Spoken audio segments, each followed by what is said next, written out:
नमस्कार, स्वागत है आप सभी का BIV स्टूडियो इंफोटेनमेंट कार्यक्रम में। मैं हूं आप सभी का दोस्त आनंद, जहां हर ध्वनि में छुपा है संस्कृति का स्वर और हर लफ्ज में बसी है भारत की चेतना। यहां हर प्रस्तुति यहां होती है कुछ नई, कुछ खास, एकदम दमदार। यहां कहानियां सिर्फ सुनाई नहीं जाती, महसूस की जाती है। यहां कविता सिर्फ कागज पर नहीं गूंजती, बल्कि दिलों में धड़कती है। यहां हर विचार, हर रचना, हर अभिव्यक्ति बनती है एक नया प्रकाश। बालमन की कल्पनाएं हो या जीवन की सच्चाइयां, प्रेम की कोमलता हो या सत्य की कठोरता, इतिहास से वर्तमान तक का पूरा सफर कलम के सौदागरों के साथ। और जानेंगे देश दुनिया के उन खास लेखकों की रचना को जिन्होंने बदल दी मनोरंजन की दुनिया की तस्वीर। तो चलिए खोलते हैं मनोरंजन का पिटारा और सुनते हैं कुछ खास। तो आइए साहित्य और मनोरंजन की इस अद्भुत यात्रा में हमारे साथ चलिए, सिर्फ और सिर्फ BIV studio infotainment YouTube channel पर। तो आज हम लाए हैं आपके लिए लेखक मुंशी प्रेमचंद द्वारा लिखित कहानी शतरंज के खिलाड़ी। तो सबसे पहले सुनेंगे लेखक मुंशी प्रेमचंद द्वारा लिखित कहानी शतरंज के खिलाड़ी का सारांश और फिर होगा कहानी का विस्तार। तो आइए सुनते हैं लेखक मुंशी प्रेमचंद द्वारा लिखित कहानी शतरंज के खिलाड़ी का सारांश। कहानी शतरंज के खिलाड़ी, लेखक मुंशी प्रेमचंद। प्रस्तुत है कहानी का सारांश। मुंशी प्रेमचंद की यह कहानी 19वीं शताब्दी के अवध, लखनऊ की पृष्ठभूमि पर आधारित है। उस समय नवाब वाजिद अली शाह का शासन था, जो विलासिता और भोग विलास में डूबा हुआ था। समाज के उच्च वर्ग से लेकर आम लोग तक ऐशाराम, अफीम, नृत्य और खेलकूद, विशेषकर शतरंज में मग्न थे। कहानी के दो मुख्य पात्र मीर रोशन अली और मिर्जा सज्जाद अली पूरे दिन शतरंज खेलने में व्यस्त रहते हैं। वे घर परिवार की जिम्मेदारियों को अनदेखा कर देते हैं और देश की गंभीर राजनीतिक स्थिति से भी अनभिज्ञ बने रहते हैं। जब अंग्रेजों की सेना लखनऊ पर चढ़ाई करती है और नवाब को बंदी बना लिया जाता है, तब भी ये दोनों शतरंज में ही उलझे रहते हैं। आखिरकार एक बाजी के दौरान छोटी सी बात पर दोनों में झगड़ा होता है और वे तलवार निकालकर एक दूसरे को मार डालते हैं। यह कहानी तत्कालीन समाज की नैतिक गिरावट, राजनीतिक उदासीनता और विलास प्रियता की तीखी आलोचना करती है। तो अभी आपने सुनी लेखक मुंशी प्रेमचंद द्वारा लिखित कहानी शतरंज के खिलाड़ी का सारांश और अब कहानी विस्तार से। तो आइए सुनते हैं कहानी शतरंज के खिलाड़ी। वाजिद अली शाह का समय था। लखनऊ विलासिता के रंग में डूबा हुआ था। छोटे, बै, गरीब, अमीर सभी विलासिता में डूबे हुए थे। कोई नृत्य और गान की मजलिस सजाता था, तो कोई अफीम की पीनक ही में मजे लेता था। जीवन के प्रत्येक विभाग में आमोद प्रमोद का प्राधान्य था। शासन विभाग में, साहित्य क्षेत्र में, सामाजिक अवस्था में, कला कौशल में, उद्योग धंधों में, आहार व्यवहार में सर्वत्र विलासिता व्याप्त हो रही थी। राजकर्मचारी विषय वासना में, कविगण प्रेम और विरह के वर्णन में, कारीगर कलाबत्तू और चिकन बनाने में, व्यवसायी सुरमे, इत्र, मिस्सी और उबटन का रोजगार करने में लिप्त थे। सभी की आंखों में विलासिता का मद छाया हुआ था। संसार में क्या हो रहा है इसकी किसी को खबर न थी। बटेर लब रहे हैं, तीतरों की लाई के लिए पाली बदी जा रही है। कहीं चौसर बिछी हुई है, पौ 12 का शोर मचा हुआ है। कहीं शतरंज का घोर संग्राम छिहा हुआ है। राजा से लेकर रंक तक इसी धुन में मस्त थे। यहां तक कि फकीरों को पैसे मिलते तो वे रोटियां न लेकर अफीम खाते या मदक पीते।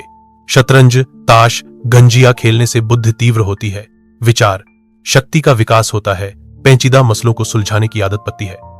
ये दलीलें जोरों के साथ पेश की जाती थीं। इस संप्रदाय के लोगों से दुनिया अब भी खाली नहीं है। इसलिए अगर मिर्जा सज्जाद अली और मीर रोशन अली अपना अधिकांश समय बुद्धि तीव्र करने में व्यतीत करते थे, तो किसी विचारशील पुरुष को क्या आपत्ति हो सकती थी। दोनों के पास मौरूसी जागीरें थीं। जीविका की कोई चिंता न थी कि घर में बैठे चखौतियां करते थे। आखिर और करते ही क्या। प्रातःकाल दोनों मित्र नाश्ता करके बिसात बिछाकर बैठ जाते, मोहरे सज जाते और लहाई के दाव पेंच होने लगते। फिर खबर न होती थी कि कब दोपहर हुई, कब तीसरा पहर, कब शाम। घर के भीतर से बार बार बुलावा आता कि खाना तैयार है। यहां से जवाब मिलता, चलो आते हैं, दस्तरख्वान बिछाओ। यहां तक कि बावरची विवश हो कि कमरे ही में खाना रख जाता था और दोनों मित्र दोनों काम साथ साथ करते थे। मिर्जा सज्जाद अली के घर में कोई बूहा न था, इसलिए उन्हीं के दीवान खाने में बाजियां होती थीं। मगर यह बात न थी मिर्जा के घर के, और लोग उनसे इस व्यवहार से खुश हों। घर वालों का तो कहना ही क्या, मोहल्ले वाले, घर के नौकर चाकर तक नित्य द्वेषपूर्ण टिप्पणियां किया करते थे। भा मनहूस खेल है, घर को तबाह कर देता है। खुदा न करे किसी को इसकी चाट पये। आदमी दीन, दुनिया किसी के काम का नहीं रहता, न घर का न घाट का। बुरा रोग है।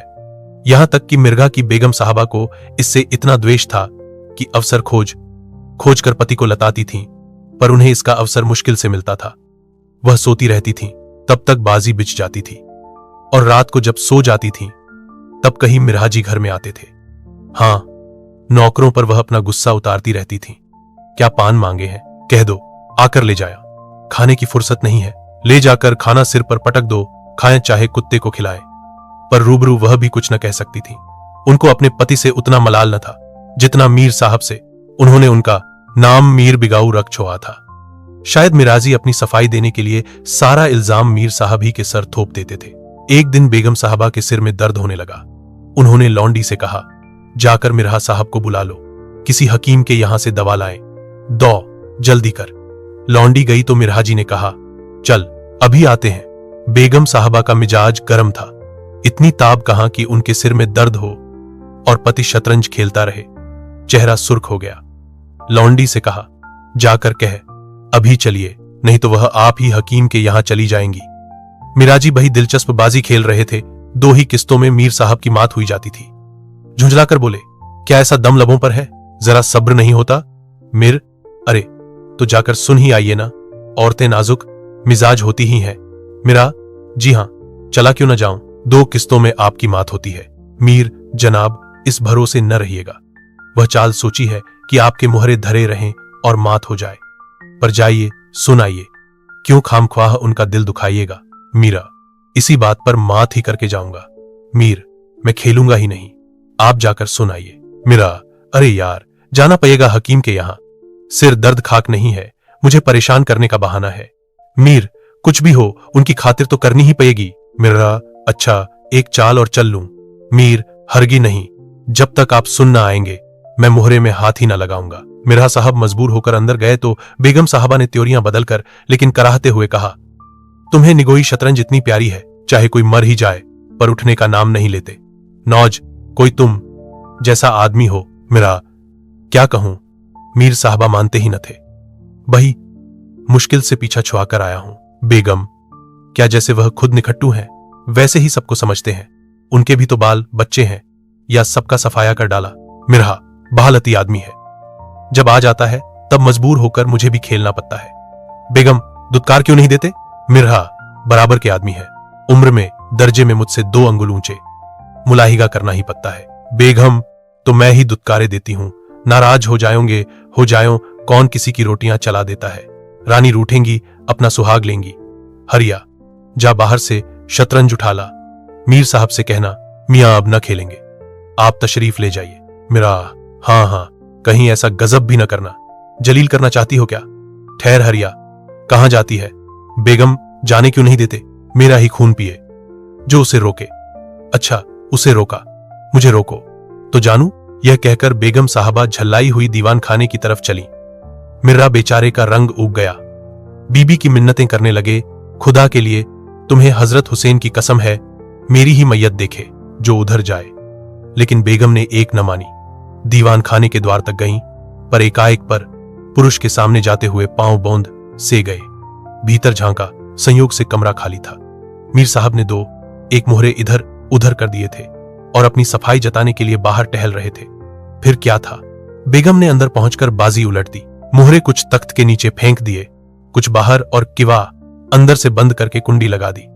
मीर साहब दरवाजे पर तो थे ही, मोहरे बाहर फेंके जाते देखे। चूहियों की झनक भी कान में पई। फिर दरवाजा बंद हुआ तो समझ गए बेगम साहबा बिक गईं। चुपके से घर की राह ली। मिर्हा ने कहा, तुमने गजब किया बेगम, अब मीर साहब इधर आए तो खजे खजे निकलवा दूंगी। इतनी लौ खुदा से लगाते तो वली हो जाते। आप तो शतरंज खेलें और मैं यहां चूल्हे चक्की की फिक्र में सिर खपाऊं। जाते हो हकीम साहब के यहां कि अब भी तामुल है। मिरा घर से निकले तो हकीम के घर जाने के बदले मीर साहब के घर पहुंचे और सारा वृत्तांत कहा। मीर साहब बोले, मैंने तो जब मोहरे बाहर आते देखे तभी ता गया, फौरन भागा। भाई गुस्सेवर मालूम होती हैं, मगर आपने उन्हें उस सिर छा रखा है, यह मुनासिब नहीं। उन्हें इससे क्या मतलब कि आप बाहर क्या करते हैं? घर का इंतजाम करना उनका काम है। दूसरी बातों से उन्हें क्या सरोकार? मिर्हा, खैर, यह तो बताइए, अब कहां जमाव होगा? मिर, इसका क्या गम है? इतना भाग घर पा हुआ है, बस यहीं जमे। मिर्हा, लेकिन बेगम साहबा को कैसे मनाऊंगा? घर पर बैठा रहता था। तब तो वह इतना बिगती थीं, यहां बैठक होगी तो शायद जिंदा न छोएंगी। मीर, अजी बकने भी दीजिए, 2-4 रोज में आप ही ठीक हो जाएंगी। हाँ, आप इतना कीजिए कि आज से जरा तन जाइए। मीर साहब की बेगम किसी अज्ञात कारण से मीर साहब का घर से दूर रहना ही उपयुक्त समझती थीं। इसलिए वह उनके शतरंज प्रेम की कभी आलोचना न करती थीं, बल्कि कभी कभी मीर साहब को देर हो जाती तो याद दिला देती थीं। इन कारणों से मीर साहब को भ्रम हो गया था कि मेरी स्त्री अत्यंत विनयशील और गंभीर है। लेकिन जब दीवान खाने में बिसात बिछने लगी और मीर साहब दिन भर घर में रहने लगे तो बेगम साहबा को भाग कष्ट होने लगा। उनकी स्वाधीनता में बाधा पड़ गई। दिन भर दरवाजे पर झोंकने को तरस जाती। साथियों, अगर आपको यह कार्यक्रम पसंद आ रहा है तो आप हमारे चैनल को जल्दी से लाइक और सब्सक्राइब कर दीजिए। आपके लाइक और सब्सक्राइब से हमें बहुत हिम्मत मिलती है। तो BIV studio infotainment YouTube channel को लाइक और सब्सक्राइब करते रहें। हम आपको इसी तरह मनोरंजन से भरपूर रोचक साहित्य सुनाते रहेंगे। तो साथियों, आगे बढ़ते हैं और सुनते हैं कार्यक्रम का शेष भाग। उधर नौकरों में भी कानाफूसी होने लगी। अब तक दिन भर प्रे मक्खियां मारा करते थे। घर में कोई आए कोई जाए, उनसे कुछ मतलब न था। अब 8 पहर की धौंस हो गई। पान लाने का हुक्म होता, कभी मिठाई का, और हुक्का तो किसी प्रेमी के हृदय की भांति नित्य जलता ही रहता था। वे बेगम साहबा से जाकर कहते, हुजूर, मियां की शतरंज तो हमारे जी का जंजाल हो गई। दिन भर दौते दौते पैरों में छाले पक गए। यह भी कोई खेल कि सुबह को बैठे तो शाम कर दी। घई आध घई दिल, बहलाव के लिए खेल खेलना बहुत है। खैर, हमें तो कोई शिकायत नहीं। हुजूर के गुलाम हैं, जो हुक्म होगा बजा ही लाएंगे। मगर यह खेल मनहूस है, इसका खेलने वाला कभी पनपता नहीं। घर पर कोई न कोई आफत जरूर आती है। यहां तक कि एक के पीछे महल्ले तबाह होते देखे गए हैं। सारे मोहल्ले में यही चर्चा रहती है। हुजूर का नमक खाते हैं। अपने आया की बुराई सुन सुनकर रंज होता है, मगर क्या करे। इस पर बेगम साहबा कहती हैं, मैं तो खुद इसको पसंद नहीं करती, पर वह किसी की सुनते ही नहीं। क्या किया जाए। मोहल्ले में भी जो 2-4 पुराने जमाने के लोग थे, आपस में भांति भांति की अमंगल कल्पनाएं करने लगे। अब खैरियत नहीं। जब हमारे रईसों का यह हाल है तो मुल्क का खुदा ही हाइज है। यह बादशाहत शतरंज के हाथों तबाह होगी। आसार बुरे हैं। राज्य में हाहाकार मचा हुआ था। प्रजा दिन दहाड़े लूटी जाती थी। कोई फरियाद सुनने वाला न था। देहातों की सारी दौलत लखनऊ में खिंची आती थी और वह वेश्याओं में, भाड़ों में और विलासिता के अन्य अंगों की पूर्ति में उब जाती थी। अंग्रेज कंपनी का हर दिन दिन बढ़ता जाता था। कमली दिन भी कर भारी होती जाती थी। देश में सुव्यवस्था न होने के कारण वार्षिक कर भी वसूल न होता था। रेजिडेंट बार बार चेतावनी देता था, पर यहां तो लोग विलासिता के नशे में चूर थे। किसी के कानों पर जूं न रेंगती थी।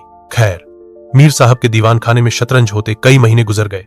नए नए नक्शे हल किए जाते, नए नए किले बनाए जाते, नित्य नई व्यूह रचना होती। कभी कभी खेलते खेलते जौ हो जाती। तू मैं तक की नौबत आ जाती, पर शीघ्र ही दोनों मित्रों में मेल हो जाता। कभी ऐसा भी होता कि बाजी उठा दी जाती। मिराजी रूठकर अपने घर चले जाते। मीर साहब अपने घर में जा बैठते, पर रात भर की निद्रा के साथ सारा मनोमालिन्य शांत हो जाता था। प्रातःकाल दोनों मित्र दीवान खाने में आ पहुंचते थे। एक दिन दोनों मित्र बैठे हुए शतरंज की दलदल में गोते खा रहे थे कि इतने में घोड़े पर सवार एक बादशाही फौज का अफसर मीर साहब का नाम पूछता हुआ आ पहुंचा। मीर साहब के होश उड़ गए। यह क्या बला सिर पर आई? यह तलबी किस लिए हुई है? अब खैरियत नहीं नजर आती। घर के दरवाजे बंद कर लिए। नौकरों से बोले, कह दो घर में नहीं है। सवार, घर में नहीं तो कहां है? नौकर, यह मैं नहीं जानता। क्या काम है? सवार, काम तुझे क्या बताऊंगा, हुजूर में तलबी है। शायद फौज के लिए कुछ सिपाही मांगे गए हैं। जागीरदार हैं कि दिल्लगी मोर्चे पर जाना पड़ेगा तो आटे दाल का भाव मालूम हो जाएगा। नौकर, अच्छा तो जाइए, कह दिया जाएगा। सवार, कहने की बात नहीं है, मैं कल खुद आऊंगा। साथ ले जाने का हुक्म हुआ है। सवार चला गया। मीर साहब की आत्मा कांप उठी। मिराजी से बोले, कहिए जनाब, अब क्या होगा? मेरा बड़ी मुसीबत है, कहीं मेरी तलबी भी ना हो। मीर, कमबख्त कल फिर आने को कह गया है। मिरहा, आफत है। और क्या, कहीं मोर्चे पर जाना पा तो बेमौत मरे। मीर, बस यही एक तदबीर है कि घर पर मिलो ही नहीं। कल से गोमती पर कहीं वीराने में नक्शा जमे, वहां किसे खबर होगी। हजरत आकर आप लौट जाओगे। मिरहा, वल्लाह आपको खूब सूझी, इसके सिवाय और कोई तदबीर ही नहीं है। इधर मीर साहब की बेगम उस सवार से कह रही थी, तुमने खूब धता बताया। उसने जवाब दिया, ऐसे गावधियों को तो छुटकियों पर नचाता हूं। इनकी सारी अक्ल और हिम्मत तो शतरंज ने चर ली, अब भूल कर भी घर पर न रहेंगे। दूसरे दिन से दोनों मित्र मुंह अंधेरे घर से निकल खहे होते। बगल में एक छोटी सी दरी दबाए, डिब्बे में गिलौरियां भरे, गोमती पार की एक पुरानी वीरान मस्जिद में चले जाते, जिसे शायद नवाब आसुद्दौला ने बनवाया था। रास्ते में तंबाकू, चिलम और मदरिया ले लेते और मस्जिद में पहुंच दरी बिछा हुक्का भरकर शतरंज खेलने बैठ जाते थे। फिर उन्हें दीन दुनिया की फिक्र न रहती थी। किश्त, शह आदि दो एक शब्दों के सिवा उनके मुंह से और कोई वाक्य नहीं निकलता था। कोई योगी भी समाधि में इतना एकाग्र न होता होगा। दोपहर को जब भूख मालूम होती तो दोनों मित्र किसी नानबाई की दुकान पर जाकर खाना खाते और एक चिलम हुक्का पीकर फिर संग्राम क्षेत्र में डट जाते। कभी कभी तो उन्हें भोजन का भी ख्याल न रहता था। इधर देश की राजनीतिक दशा भयंकर होती जा रही थी। कंपनी की फौजें लखनऊ की तरफ बही चली आती थीं। शहर में हलचल मची हुई थी। लोग बाल बच्चों को लेकर देहातों में भाग रहे थे, पर हमारे दोनों खिलाहियों को इनकी घरा भी इक्र न थी। वे घर से आते तो गलियों में होकर। डर था कि कहीं किसी बादशाही मुलाजिम की निगाह न पड़ जाए जो बेकार में पक जाए। हजारों रुपए सालाना की जागीर मुफ्त ही हजम करना चाहते थे। एक दिन दोनों मित्र मस्जिद के खंडहर में बैठे हुए शतरंज खेल रहे थे। मिरहा की बाजी कुछ कमजोर थी। मीर साहब उन्हें किश्त पर किश्त दे रहे थे। इतने में कंपनी के सैनिक आते हुए दिखाई दिए। वह गोरों की फौज थी जो लखनऊ पर अधिकार जमाने के लिए आ रही थी। मीर साहब बोले, अंग्रेजी फौज आ रही है, खुदा खैर करे। मिरहा, आने दीजिए, किश्त बचाइए। यह किश्त। मीर, जरा देखना चाहिए, यहीं आमे खबे हो जाया। मिरहा, देख लीजिएगा, जल्दी क्या है। फिर किश्त। मीर, तोपखाना भी है, कोई 5,000 आदमी होंगे। कैसे कैसे जवान है, लाल बंदरों के से मुंह, सूरत देखकर खौफ मालूम होता है। मिरा, जनाब हीले न कीजिए, ये चकमे किसी और को दीजिएगा। यह किश्त। मीर, आप भी अजीब आदमी हैं। यहां तो शहर पर आफत आई हुई है और आपको किश्त की सूझी है। कुछ इसकी भी खबर है कि शहर घिर गया तो घर कैसे चलेंगे।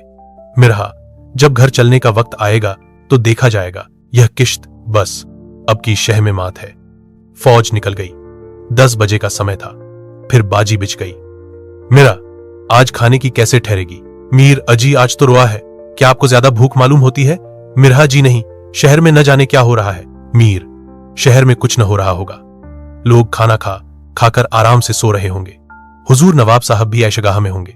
दोनों सज्जन फिर जो खेलने बैठे तो 3 बज गए। अब की मिरहा जी की बाजी कमजोर थी। 4 का गजर बज ही रहा था कि फौज की वापसी की आहट मिली। नवाब वाजिद अली पक लिए गए थे और सेना उन्हें किसी अज्ञात स्थान को लिए जा रही थी। शहर में न कोई हलचल थी, न मार काट, एक बूंद भी खून नहीं गिरा था। आज तक किसी स्वाधीन देश के राजा की पराजय इतनी शांति से, इस तरह खून बहे बिना न हुई होगी। यह वह अहिंसा न थी जिस पर देवगण प्रसन्न होते हैं। यह वह कायरपन था जिस पर बहे बहे कायर भी आंसू बहाते हैं। अवध के विशाल देश का नवाब बंदी चला जाता था और लखनऊ ऐश की नींद में मस्त था। यह राजनीतिक अधपतन की चरम सीमा थी। मीरा ने कहा, हुजूर नवाब साहब को जालिमों ने कैद कर लिया है। मीर, होगा, यह लीजिए शह। मीरा, जनाब जरा ठहरिए, इस वक्त इधर तबीयत नहीं लगती। बेचारे नवाब साहब इस वक्त खून के आंसू रो रहे होंगे। मीर, रोया ही चाहे, यह ऐश वहां कहां नसीब होगा। यह किश्त। मिरहा, किसी के दिन बराबर नहीं जाते, कितनी दर्दनाक हालत है। मीर, हां, सो तो है ही। यह लो, फिर किश्त। बस, अब की किश्त में मात है, बच नहीं सकते। मिरा, खुदा की कसम, आप बहे बेदर्द हैं। इतना भा हादसा देखकर भी आपको दुहक नहीं होता। हाय गरीब वाजिद अली शाह। मीर, पहले अपने बादशाह को तो बचाइए, फिर नवाब साहब का मातम कीजिएगा। यह किश्त और यह मात। लाना हाथ। बादशाह को लिए हुए सेना सामने से निकल गई। उनके जाते ही मिरहा ने फिर बाजी बिछा दी। हार की चोट बुरी होती है। मीर ने कहा, आइए नवाब साहब के मातम में एक मरसिया कह डालें। लेकिन मिरहा की राजभक्ति अपनी हार के साथ लुप्त हो चुकी थी। वह हार का बदला चुकाने के लिए अधीर हो रहे थे। शाम हो गई। खंडहर में चमगादड़ों ने चीखना शुरू किया। अबाबिलें आकर अपने अपने घोंसलों में चिमटी, पर दोनों खिलाड़ी डटे हुए थे, मानो दो खून के प्यासे सूरमा आपस में लब रहे हों। मिराजी 3 बाजियां लगातार हार चुके थे। इस चौथी बाजी का रंग भी अच्छा न था।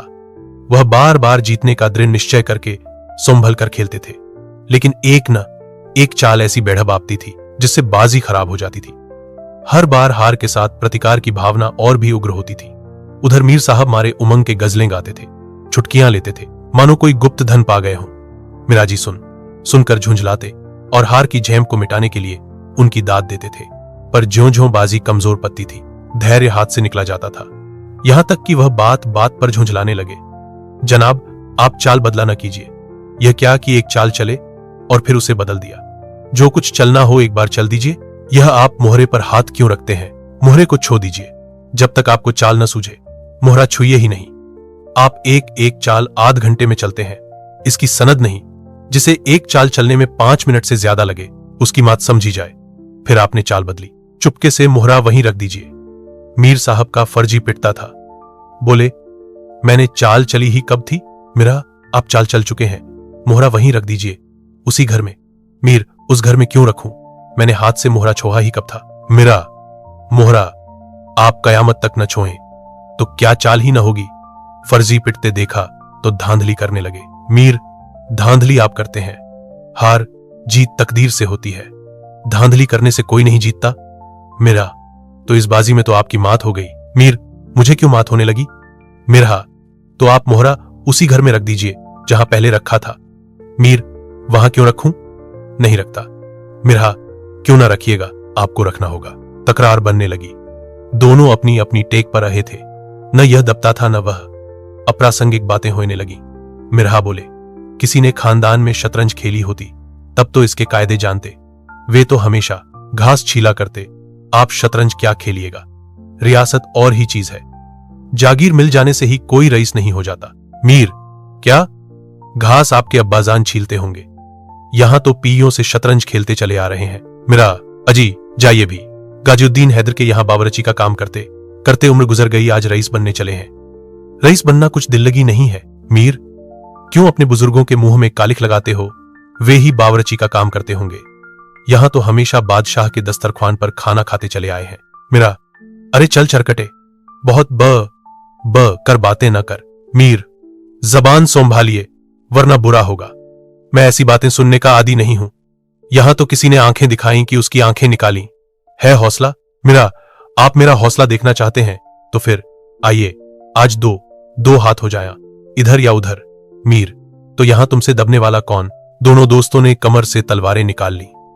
नवाबी जमाना था, सभी तलवार, पेशकब्ज, कटार वगैरह बांधते थे। दोनों विलासी थे पर कायर न थे। उनमें राजनीतिक भावों का अधःपतन हो गया था। बादशाहत के लिए क्यों मरे, पर व्यक्तिगत वीरता का अभाव न था। दोनों जख्म खाकर गिरे और दोनों ने वहीं तप कर जाने दे दी। अपने बादशाह के लिए जिनकी आंखों से एक बूंद आंसू न निकला, उन्हीं दोनों प्राणियों ने शतरंज के वजीर की रक्षा में प्राण दे दिए। अंधेरा हो चला था, बाजी बिछी हुई थी। दोनों बादशाह अपने अपने सिंहासनों पर बैठे हुए मानो इन दोनों वीरों की मृत्यु पर रो रहे थे। चारों तरफ सन्नाटा छाया हुआ था। खंडहर की टूटी हुई मेहराबें, गिरी हुई दीवारें और धूसरित मीनारें इन लाशों को देखती और सिर धुनती थीं। दोस्तों, कैसा लगा आपको हमारा यह मनोरंजन से भरपूर कार्यक्रम? कमेंट करके हमें जरूर बताएं। और हाँ, अगर कोई खास कविता, कहानी, जीवन परिचय, उपन्यास आदि आपको सुनना है तो हमें कमेंट करके बताएं, हम आप तक पहुंचाएंगे आपकी पसंद का मनोरंजन से भरपूर कार्यक्रम सिर्फ और सिर्फ BIV studio infotainment YouTube channel पर। आप सबके सहयोग के लिए बहुत बहुत आभार। नमस्कार।